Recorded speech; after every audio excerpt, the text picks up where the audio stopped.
A black billionaire's shocking decision to give away his entire fortune sets off a wave of disbelief and unimaginable consequences. A man who spent years building an empire decides to give it all away, but not everyone is ready for the storm he's about to unleash. What unfolds next will leave you questioning everything you thought you knew about loyalty, justice, and sacrifice.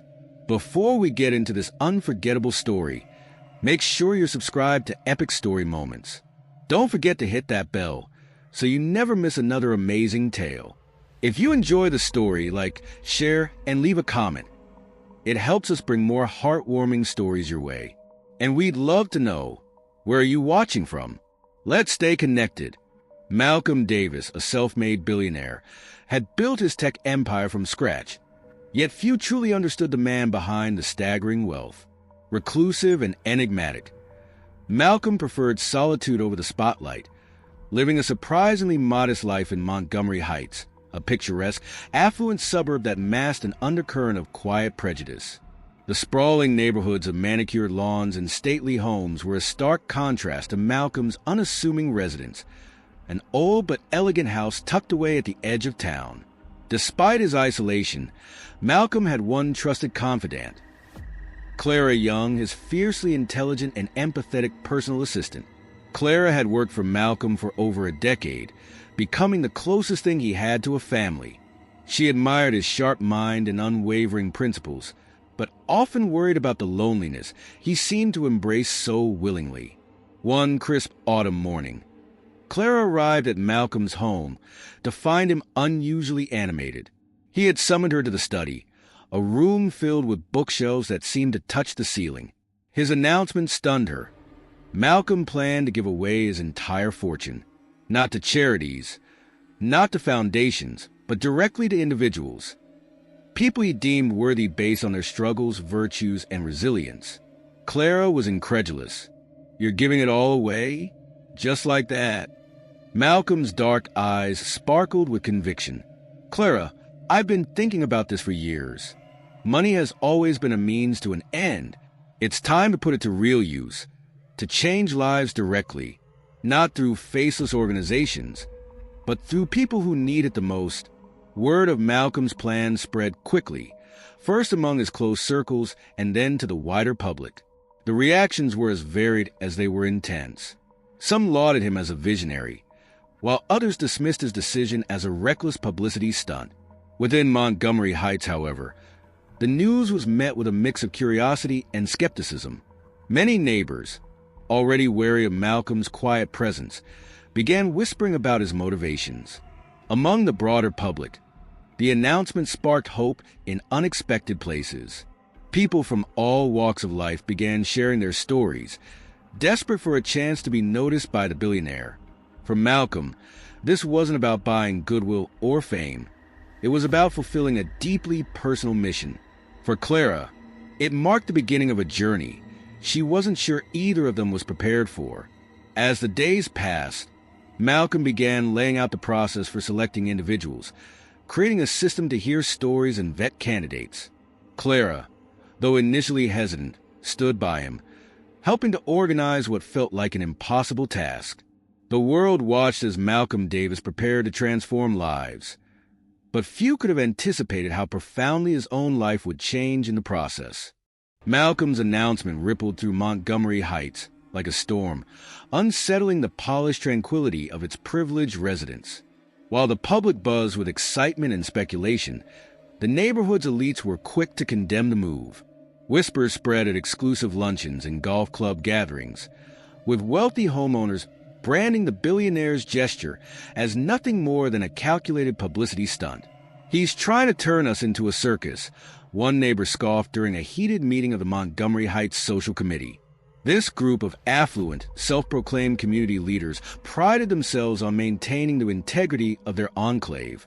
To them, Malcolm's plan was not an act of generosity, but a threat, a disruption that could attract the wrong kind of people.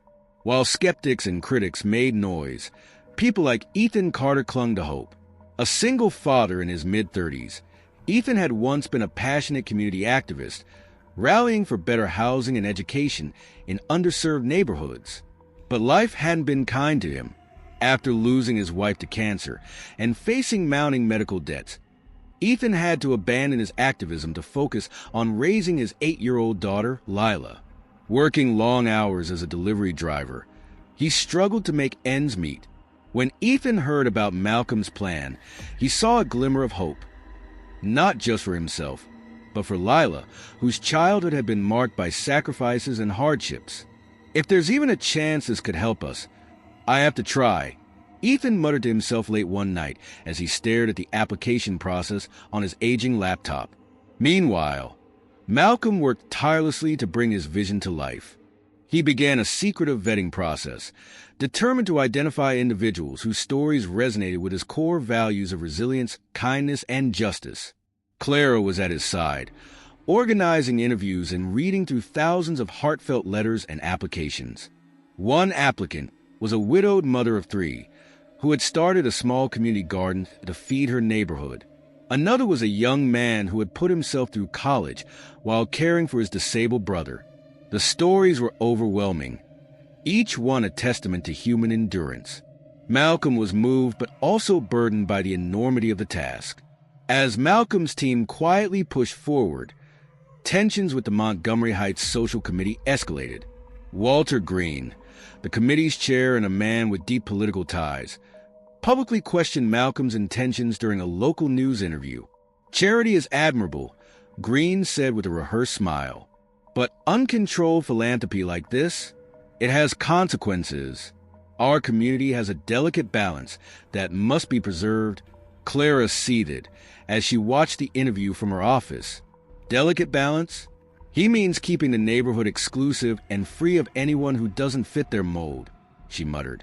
The pressure from the social committee didn't deter Malcolm, but it added an undercurrent of tension. Late one evening, as he reviewed another stack of applications, he confided in Clara. "These people," he said, gesturing toward the papers, "they've faced challenges most of us can't even imagine, and they've come out of it with their humanity intact. That's what this is about. Not the naysayers or their delicate balance." But the challenges were mounting. Malcolm's initiative was no longer just an act of generosity. It had become a battleground. And while he remained steadfast, he couldn't shake the feeling that the opposition wasn't just about maintaining the status quo. Something darker was brewing, and the true extent of it had yet to reveal itself. As Malcolm's initiative gained traction, the media frenzy exploded. News outlets dissected his every move, speculating wildly about his motivations. Tabloids dredged up old, unverified rumors about his business dealings, painting him as a man seeking to rewrite his legacy. Talk shows featured heated debates. Was this an act of altruism or a billionaire's ego trip?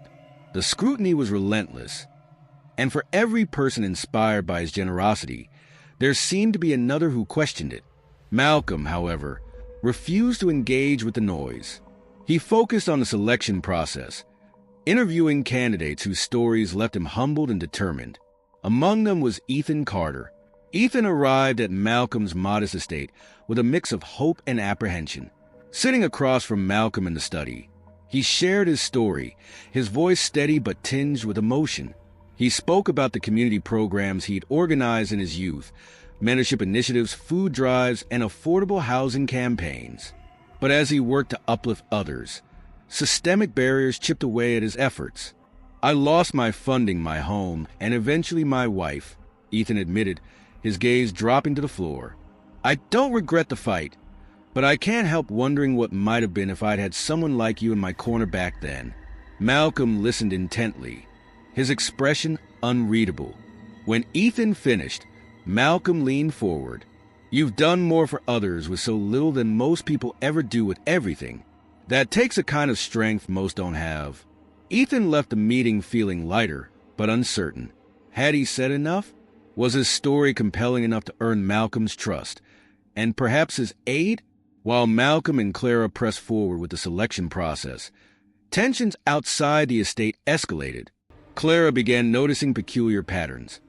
Anonymous emails flooding Malcolm's inbox with baseless accusations, sudden delays in permits and approvals for his initiative, and news stories with eerily precise details about internal operations. Her instincts told her this wasn't a coincidence.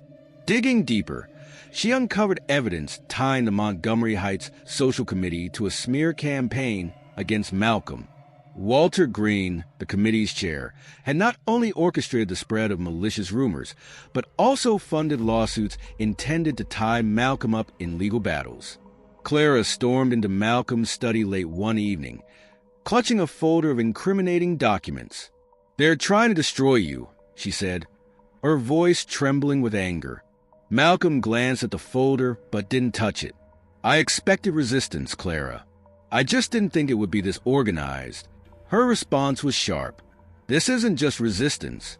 It's a full-blown conspiracy. They're scared of what you represent, Malcolm. They're scared of change." Despite the mounting pressure, Malcolm resolved to move forward. But just as the two began strategizing their next steps, an anonymous letter arrived at the estate. The envelope was unmarked, and the message inside was chilling. "Stop this now, or you won't live to see it through." Malcolm read the note in silence, his jaw tightening.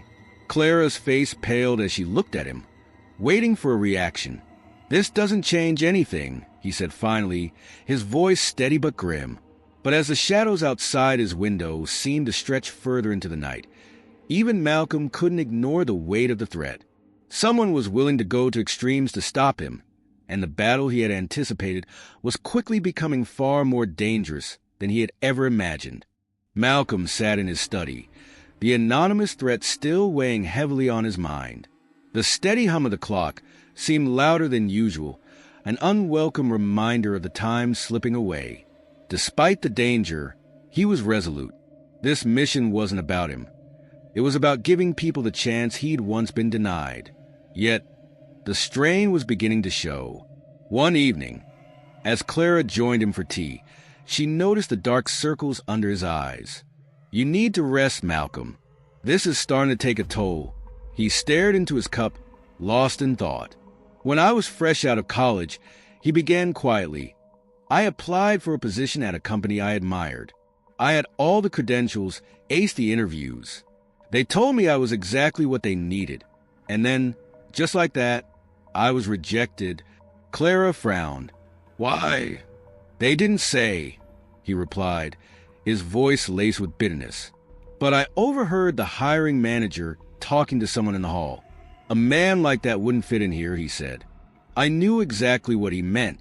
Clara's hands tightened around her mug, anger flashing across her face. Malcolm continued, "That rejection nearly broke me, but it also lit a fire in me. I built my own company, my own empire, because I knew no one else would ever give me the chance. And now, I'm trying to give others what I never had." His words hung heavy in the air. Clara reached out, placing a hand on his. "Then don't let them scare you out of this. They want you to stop because they're afraid of the change you're making." Malcolm nodded, but the exhaustion in his eyes betrayed his doubts. Meanwhile, Ethan Carter had stepped into a new role, an outspoken supporter of Malcolm's vision. His speeches at community events and interviews with local media brought a human face to the initiative, but his newfound visibility made him a target. At work, Ethan's hours were suddenly cut without explanation. Anonymous phone calls began interrupting his nights, with cruel voices telling him to stop playing the victim. The worst blow came when his daughter, Lila, came home from school in tears. "They called you a beggar, Daddy," she sobbed, burying her face in his chest. "They said you're just waiting for someone to give you money, because you can't do anything on your own." Ethan's heart broke as he held her, anger and helplessness swirling inside him. He had faced prejudice his entire life, but seeing it directed at his daughter was unbearable. Determined to shield her from further harm, Ethan tried to pull back from the spotlight, but Malcolm wouldn't hear of it. "You're the reason people believe in this, Ethan," he told him during a phone call. "We can't let them silence us." At the same time, the media narrative around Malcolm continued to sour. News outlets painted him as a reckless billionaire whose actions were destabilizing society. Pundits claimed he was sowing chaos, encouraging dependency, and undermining traditional charitable institutions. One commentator, sneered on live television. If Malcolm Davis really wanted to help, he'd work within the system instead of trying to play God. The relentless criticism began to wear on Malcolm's confidence. Alone in his study one night, he stared at the stack of applications on his desk. These were stories of real people. People like Ethan, who had faced unimaginable hardships. And yet, the backlash made him question whether his efforts were worth the cost. Clara found him there, sitting in the dark. "You can't let them win," she said firmly. Malcolm looked up at her, his voice barely above a whisper. "What if I'm making things worse? For Ethan, for everyone who believes in me." Clara crouched beside him, meeting his eyes.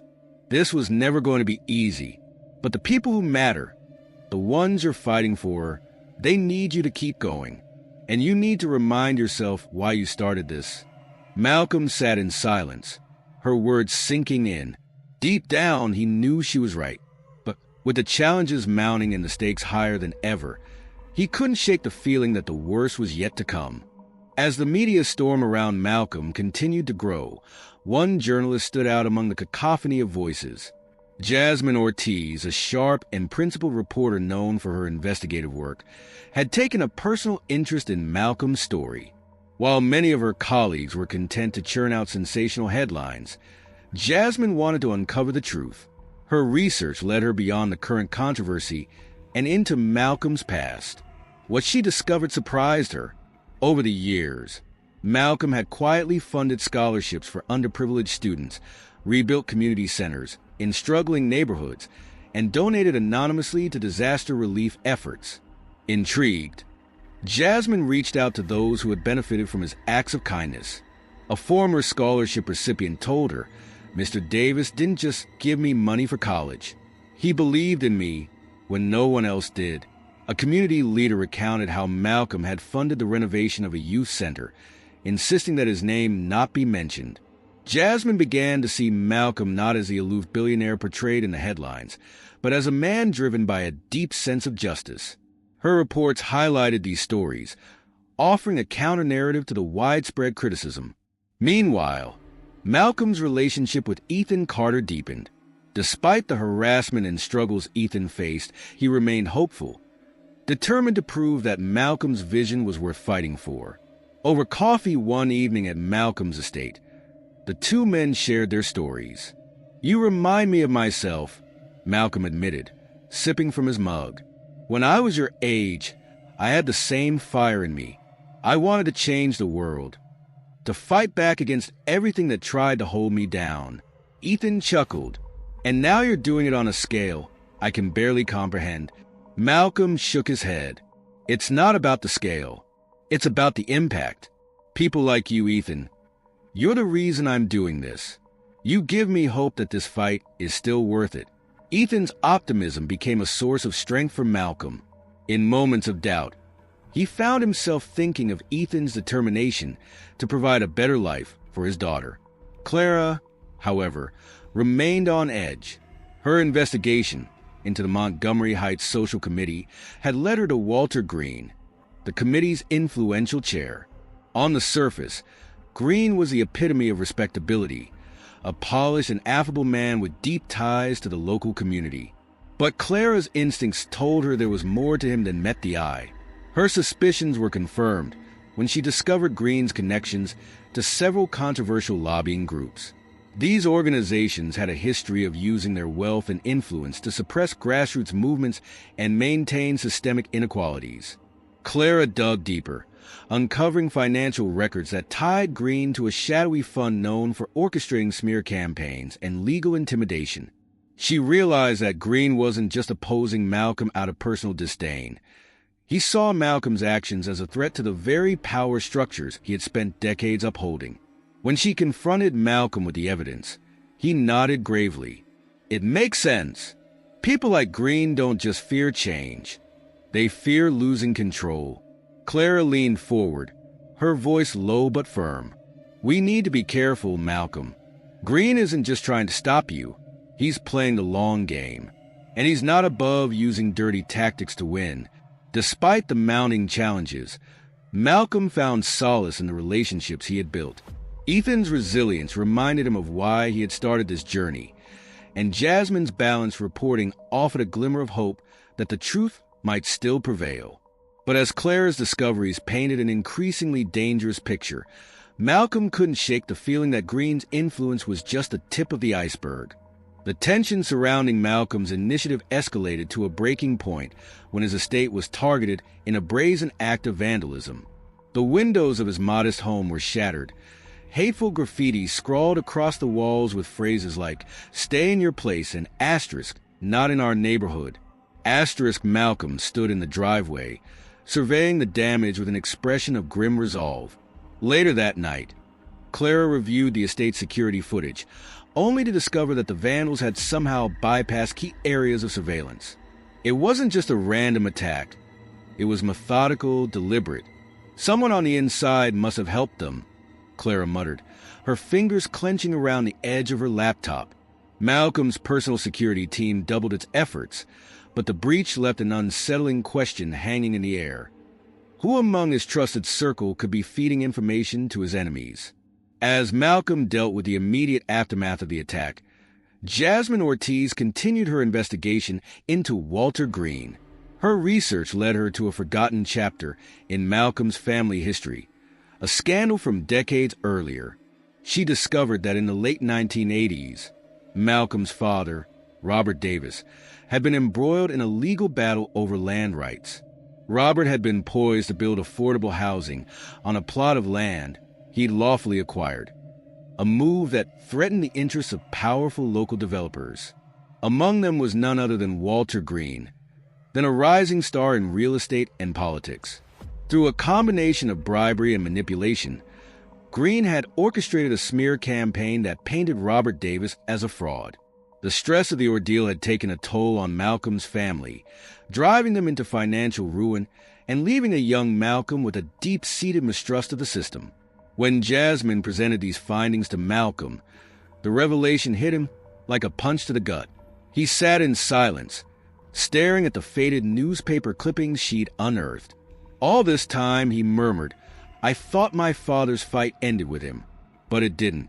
Green's been doing this for decades, destroying anyone who threatens his grip on power." Jasmine placed a reassuring hand on his shoulder. "You're not your father, Malcolm. You have the resources and the platform to finish what he started. But you need to be ready. Green's not going to back down." The discovery of Green's past actions hardened Malcolm's resolve. This was no longer just about his initiative. It was about justice for his father and for all the others Green had trampled in his pursuit of power. But as Malcolm prepared to face Green head-on, another betrayal threatened to derail everything. Late one evening, Malcolm was reviewing documents in his study when he noticed something strange on Clara's desk.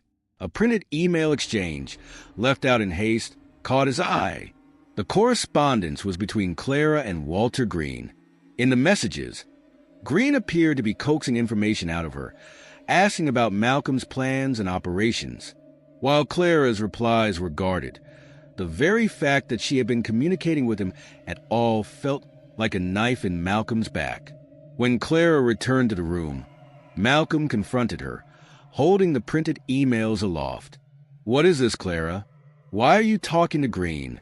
Clara's face went pale, and she hesitated for a moment too long. "It's not what it looks like," she began, but Malcolm cut her off. "Then what is it? Because right now, it looks like you've been feeding him information." Tears welled in her eyes as she stepped closer. "I was trying to gather intel, Malcolm. I thought if I could get close to him, I could figure out his next move, protect you." Malcolm's jaw clenched, his eyes searching hers for the truth. "And I'm supposed to believe that you were doing this for me? After everything that's happened?" Clara reached out, but Malcolm stepped back, his trust shaken to its core. "You should have told me," he said, his voice heavy with disappointment. As Clara struggled to explain, Malcolm turned away, leaving her standing alone in the room. The weight of the betrayal hung in the air, casting a shadow over everything they had built together. The twist left Malcolm questioning not only Clara's loyalty, but also the integrity of everyone around him. If the one person he trusted most could keep secrets from him, Who else might be hiding in plain sight?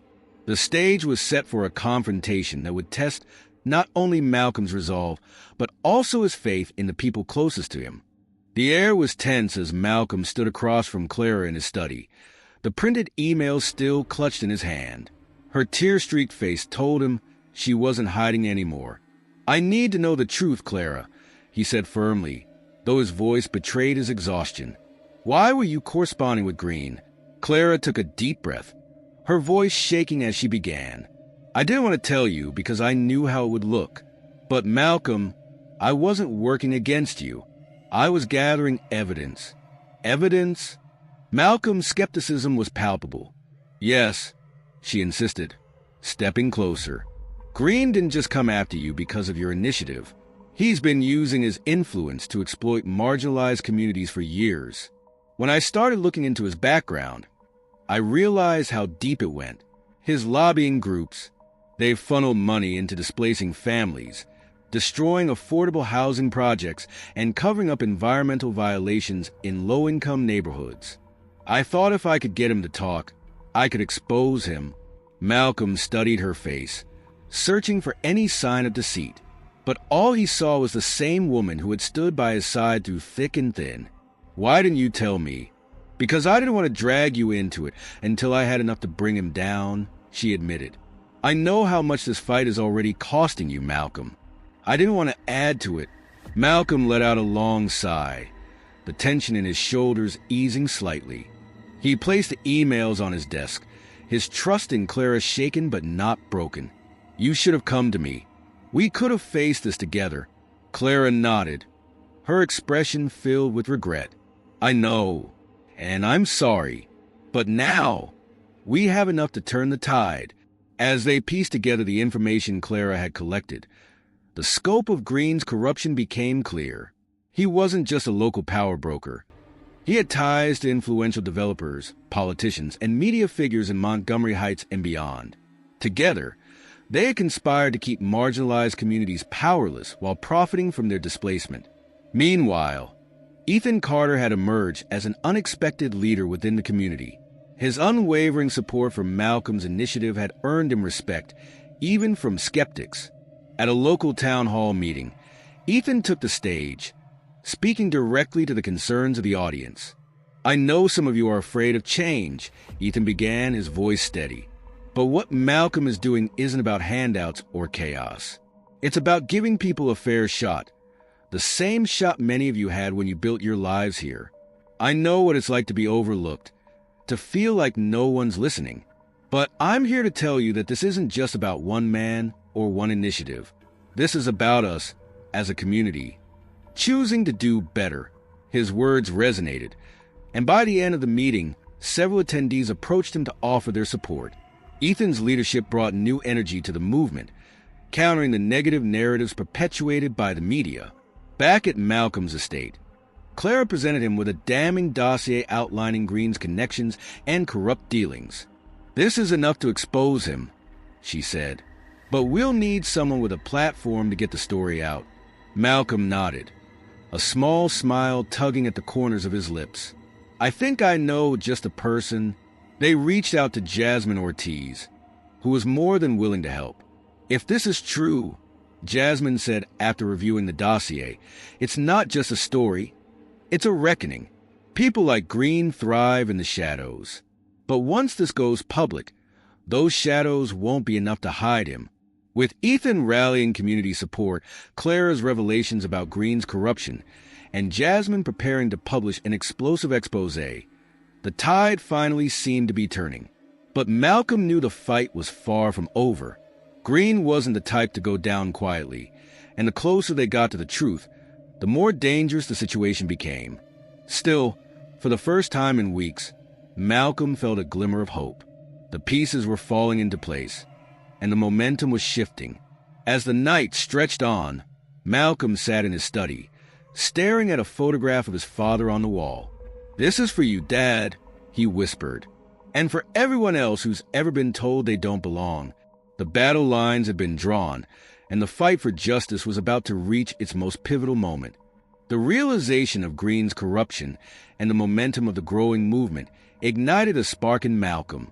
For weeks, he had played defensively, reacting to the attacks and schemes leveled against him. But now, with Green's secrets in hand and the community beginning to rally behind him, Malcolm was ready to take control of the narrative. Sitting in his study with Clara and Ethan, Malcolm outlined his bold plan. "We've been fighting in the shadows," he began, "but it's time to step into the light. I want to host a public forum. Something live, something that can't be ignored. We'll announce the recipients of the initiative, but more importantly, we'll expose Green's corruption for everyone to see." Clara's eyebrows shot up. "Live? Malcolm, that's risky. What if something goes wrong?" "That's exactly why it has to be live," Malcolm insisted. "Green controls too many of the traditional channels. If we do this through the media, they'll twist it. But if it's live, in front of an audience, with no room for editing or spin, the truth will speak for itself." Ethan leaned forward, his enthusiasm palpable. "I think it's brilliant. A forum like that could bring the community together. Show them what this is really about. I'll co-host if you want. People already know me from the town halls, and if they see someone like me standing with you, it could change some minds." Malcolm nodded, a small smile breaking through his normally stoic demeanor. "I'd be honored to have you by my side, Ethan. This fight is as much yours as it is mine." The team got to work immediately. Clara began organizing the logistics of the event, reaching out to venues, coordinating security, and ensuring the technology for the live broadcast was flawless. Meanwhile, Ethan connected with community leaders, inviting them to attend and speak at the forum to share their experiences. But the most critical task fell to Clara, gathering the evidence that would bring Green down. She knew the documents they already were incriminating, but they needed something undeniable, something that would leave Green no room to deny his guilt. Through a series of late-night meetings with anonymous sources, Clara pieced together a comprehensive report that detailed Green's financial ties to shady developers, evidence of bribes, and emails discussing the deliberate displacement of minority communities. The deeper she dug, the more dangerous it became. One night, while leaving a meeting with a whistleblower, Clara noticed a black SUV tailing her. Her heart pounded as she drove through the dimly lit streets of Montgomery Heights, taking random turns to lose her pursuer. Eventually, she pulled into a crowded parking lot and blended into the crowd, clutching the USB drive with the evidence like her life depended on it. When she finally returned to Malcolm's estate, she was visibly shaken. "It's worse than we thought," she told him, handing over the drive. "Green isn't just corrupt, he's ruthless. He'll do whatever it takes to protect his empire." Malcolm's expression darkened, but he placed a reassuring hand on her shoulder. "We'll protect you, Clara, and we'll make sure the truth comes out." As the day of the forum approached, Malcolm and Ethan rehearsed their speeches. Malcolm's words were measured and powerful, a call to action that balanced hope with accountability.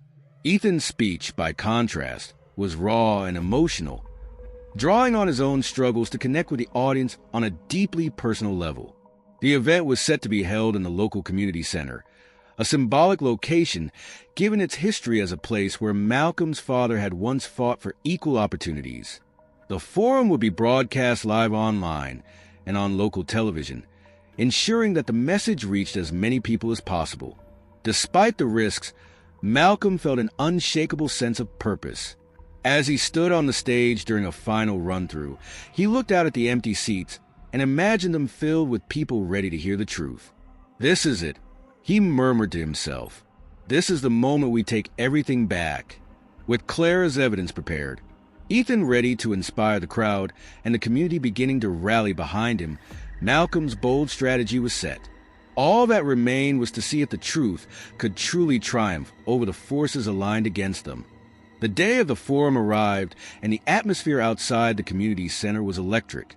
Hundreds of people gathered, some holding signs of support with phrases like "Justice and kindness win" and "Malcolm's mission matters."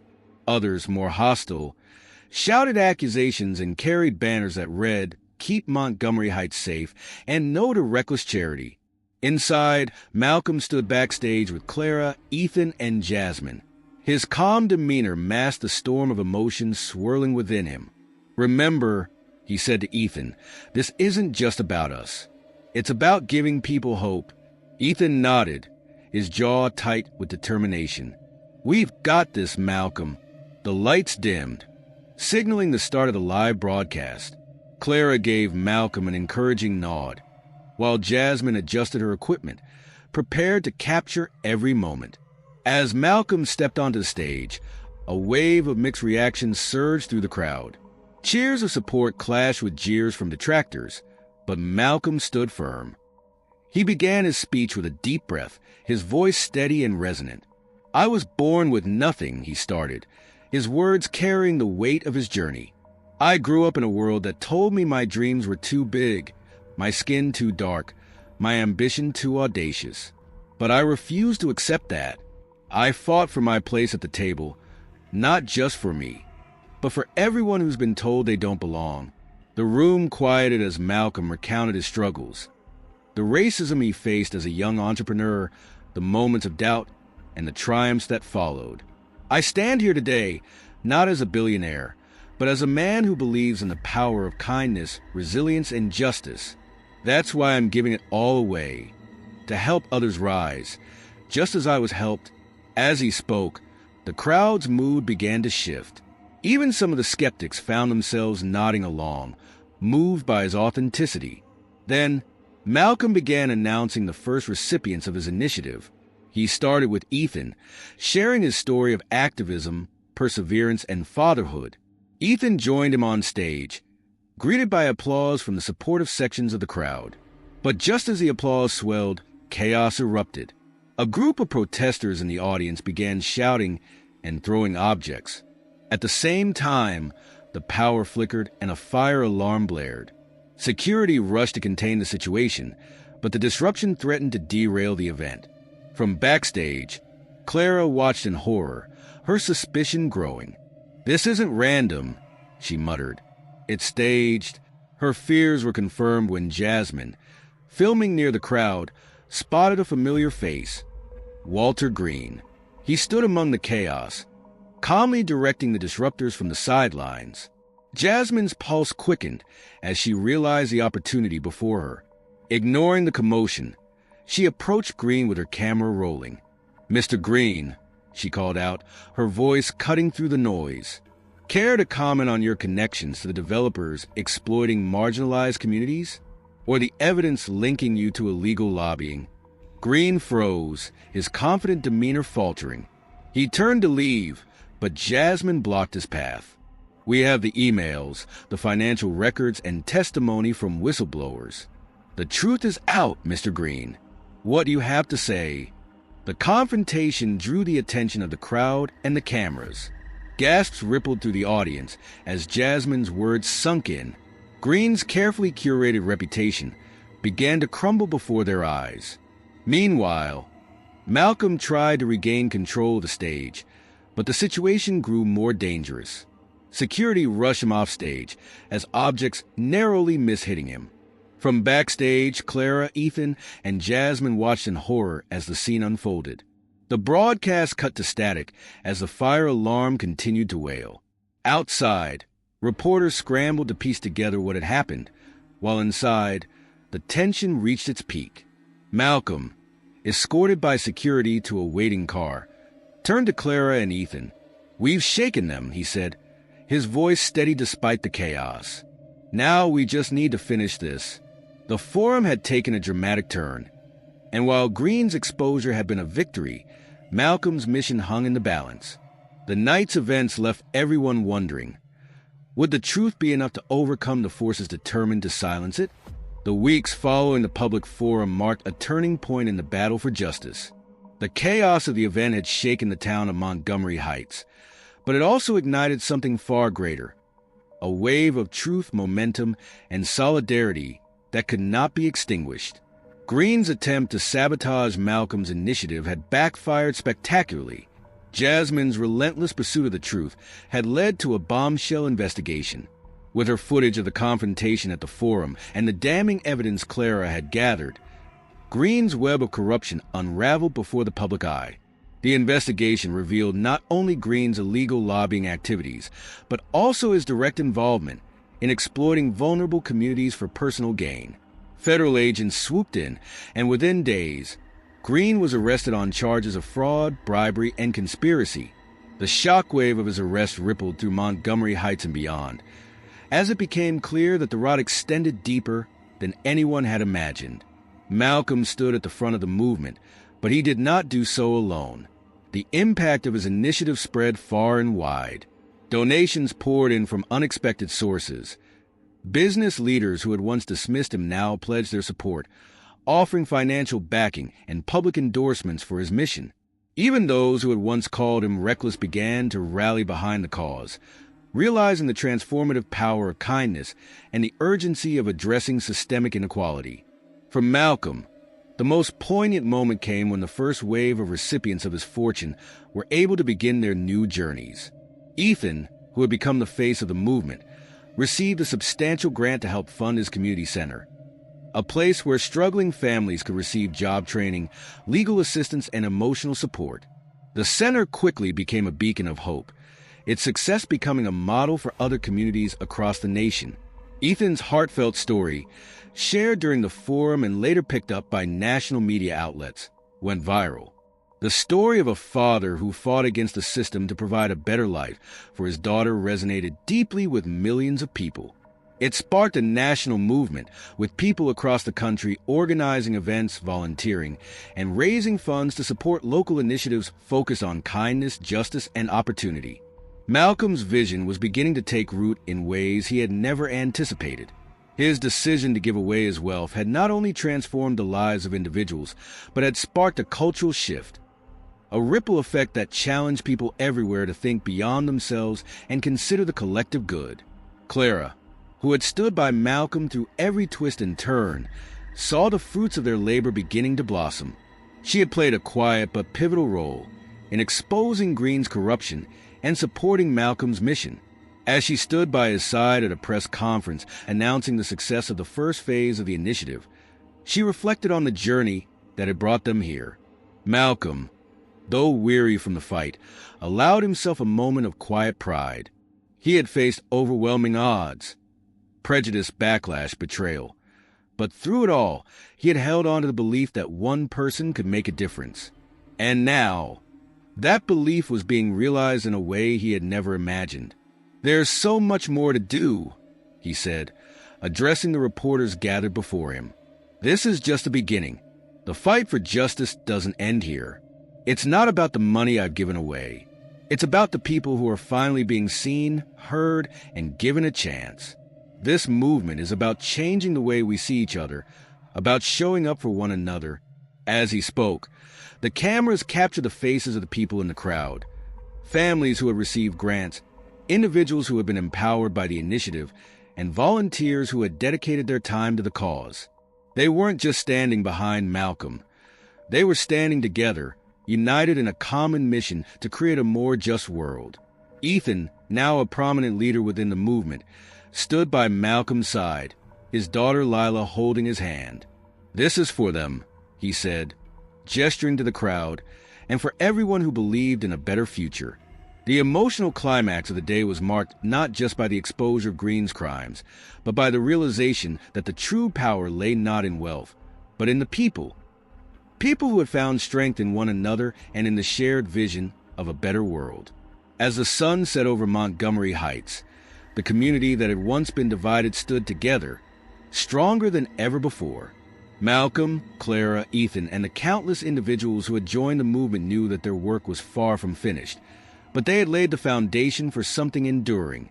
The battle had been won, but the real victory was in the hearts and minds of the people, who had come together to fight for justice and kindness in a world that had too long been defined by fear and prejudice. The future was uncertain, but one thing was clear.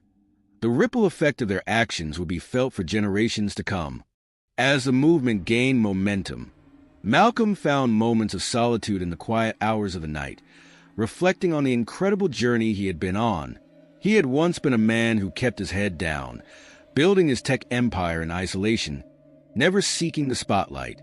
But everything had changed the moment he decided to give away his fortune.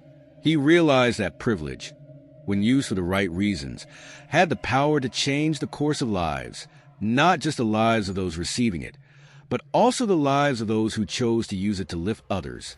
I could have stayed silent, Malcolm mused to Clara one evening, watching the ripples of change spreading across the country. I could have hoarded my wealth, played it safe, but I learned something important. When you have the power to make a difference, you're not just doing something noble by acting. You're fulfilling a responsibility. Our privilege exists to help those who've been kept in the shadows, whose voices have been silenced for far too long. Clara, ever the steadfast companion, listened intently. She knew how much the weight of this journey had burdened Malcolm, how the years of fighting against the odds had shaped him. She also knew that it wasn't just the money he had given away that had changed the world. It was a belief that every person, regardless of background or circumstance, had inherent value. People want to see results, Clara said, her voice calm and steady. But it's not just about the wealth or the tangible acts of kindness. It's about inspiring others to believe in themselves. You've reminded them that they matter, and that's something no amount of money can ever replace. Malcolm nodded, but there was something more he needed to say. You've been with me every step of the way, Clara. I couldn't have done this without you. I'll never be able to thank you enough for the sacrifices you've made, for the trust you've shown me. You've shown me what loyalty truly is. Clara smiled softly, but there was a deep sense of humility in her expression. Loyalty isn't just about sticking with someone when things are easy, she said. It's about standing by them when the world turns its back. Redemption isn't just about righting past wrongs. It's about proving to yourself that you're capable of change. You've shown that, Malcolm. And now, I believe, we're all capable of change. The truth in Clara's words resonated deeply with Malcolm. The journey had not just been about achieving his goal. It had been about finding redemption, not just for himself, but for everyone who had ever been underestimated, discriminated against, or cast aside. Through their efforts, they had rewritten the narrative of what it meant to give, to fight for justice, and to show resilience in the face of adversity. Ethan, who had been by their side through much of the struggle, echoed the sentiment at a community gathering held to celebrate the success of the initiative. As he addressed the crowd, his words carried the weight of his own journey and the transformation he had witnessed in others. The world doesn't change just because one man has wealth or because one person's voice is heard, Ethan said, looking out over the crowd, which had gathered in support of the movement. The world changes when we choose to stand together, when we choose to fight for each other. Malcolm's gift wasn't just money. It was the spark that lit a fire of hope in all of us. And now, we carry that fire forward. The words resonated deeply with everyone who had been part of the journey, and it became clear that the fight was not over. The work Malcolm had started was bigger than just his initiative. It was a call to action for everyone to rise up, to face prejudice and inequality head-on, and to show that selflessness and kindness had the power to reshape the future. In the end, the story of Malcolm Davis, Clara Young, and Ethan Carter was one of unity, resilience, and the triumph of selfless action over prejudice and fear. It was a testament to the power of giving, of standing up for what's right, and of using privilege for the greater good. The lessons learned throughout their journey were not just about charity. They were about human connection, about the fundamental truth that every person has value, and that the greatest change begins when we choose to see others not as strangers, but as brothers and sisters. As the movement continued to grow, it became clear that the true power of Malcolm's mission wasn't in the fortune he gave away, but in the legacy he had built. A legacy of unity, the fight against prejudice, and the impact of selfless acts that rippled across the country and inspired millions to rise above the challenges they faced. As the dust settled and the movement that Malcolm had ignited continued to spread, Ethan and his daughter Lila began to see the fruits of their perseverance. With a generous donation from Malcolm, Ethan had successfully opened a community center that quickly became a hub of activity. It offered educational programs, job training, child care services, and mental health support, resources that had been sorely lacking in the community for years. Ethan's dream of giving back to the people who had helped shape him came to life, and as he walked through the doors of the community center, he couldn't help but feel a deep sense of accomplishment. He had fought for this moment, against the odds, for his daughter and for the future. Lila, now thriving in an environment where she was loved and supported, often spent afternoons at the center, playing with other children and attending after-school programs. "This is for you, Lila," Ethan whispered one evening as he watched her laugh and play with her new friends. "This is for all of us." In the quiet moments that followed, Malcolm's gift had proven to be far more than just financial support. It was a catalyst for a brighter future. Ethan wasn't alone in his success. The impact of the community center rippled through the neighborhood, as other families were able to thrive with the help of the resources they had gained. Malcolm's belief in people had truly paid off. Meanwhile, Malcolm had chosen a different path for himself. Despite the newfound fame that came with his actions, he shunned the limelight. He continued to live quietly, away from the hustle and bustle of the media frenzy that had once surrounded him. His days were now filled with reflection, solitude, and the occasional visit to the community center to see firsthand the positive change his actions had spurred. Though Malcolm kept a low profile, the legacy he had created was undeniable. His fortune had been the means to an end, but the end was never about money. It was about the people who had been uplifted, the stories that had been rewritten, and the future that had been reshaped. The story culminated in a powerful moment of closure as Malcolm stood at a distance, watching a community celebration in the very heart of Montgomery Heights. The streets were alive with music, food, and laughter, as a diverse group of people, once divided by prejudice and fear, came together in unity. Malcolm watched quietly from afar, standing alone under the shade of an oak tree, as the vibrant celebration unfolded before him. His face, though hidden by the shadows, carried a deep sense of quiet satisfaction. He didn't need recognition or praise. What mattered was the transformation that had taken place, not just in the lives of the recipients of his wealth, but in the hearts of every person who had been touched by the movement. In that moment, he saw it all: the unity, the resilience, the newfound sense of hope that had taken root in Montgomery Heights. And as the laughter of the crowd reached his ears, he knew that the battle was never just about a fortune. It had been about restoring dignity to those who had been silenced for so long. The final shot lingered on Malcolm's face, his gaze distant but filled with peace. His work was done, but the change he had sparked would echo through the generations. The camera pulled back to reveal the joyous celebration unfolding, with families coming together, neighbors united in the spirit of compassion and justice. The video ended on a powerful note, a legacy of hope, change, and unity that would live on long after the camera turned off.